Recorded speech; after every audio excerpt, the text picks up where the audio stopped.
কাল সারাটা রাত অনেক কষ্ট করেছি ছেলেকে নিয়ে। ছেলের যে হঠাৎ করে এতটা শরীর খারাপ হবে বুঝতেই পারি, কিভাবে যে এতটা ঠান্ডা লেগেছে বুঝতেই পারলাম না। কালকে সারাটা রাত ছেলেটা ঘুমাতে পারে, সাথে আমিও এক ফোঁটা ঘুমাই। সারা রাত ওকে নিয়ে বসেছিলাম। ও তো ছোট মানুষ, তেমন কিছু বলতে পারে না, হয়তো বুঝায় বলতে পারে না, কিন্তু যেটুকু বলতে পেরেছি ততটুকুই বুঝতে পেরেছি। প্রথমে দুপুরে খাওয়ার পরে বলছিল যে আমার পেট ব্যথা করছে, তো আমি ভাবলাম যে হয়তো গ্যাস ট্যাস হয়তো হয়েছে, হয়তো এর জন্য হয়তো পেট ব্যথা করছিল।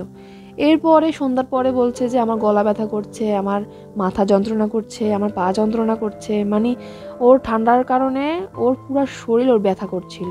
তো যাই হোক, ওর বাবাকে তাড়াতাড়ি ফোন দিলাম রাত্রে, তাড়াতাড়ি আসো, তো তাড়াতাড়ি চলে আসছিল। সারা রাত ছেলেকে নিয়ে বসে থাকার পর সকালে ঘুম থেকে উঠতে অনেকটাই লেট হয়ে গেছিল। তাড়াতাড়ি ওকে আগে খাইয়ে ওষুধটা খাইয়ে দিয়েছিলাম। আজ যেহেতু শুক্রবার তাই লেট করে উঠাতে কোনো প্রবলেম হয়নি। যাই হোক, ছেলেকে খাইয়ে দাই, এখন দুপুরের জন্য রান্না করতে চলে এসেছি। দুপুরের জন্য খুবই সিম্পল ভাবে রান্না করে বের হয়ে যাব, কারণ ছেলেটা একদম শরীর ভালো না, সে তো আমার পিছে ছাড়ছিল না। ওকে দিয়ে আমার সবগুলো রান্না করতে হয়েছে, ঘরে কাজও করেছি। আচ্ছা পরে নিব, মা রান্না করে নেই।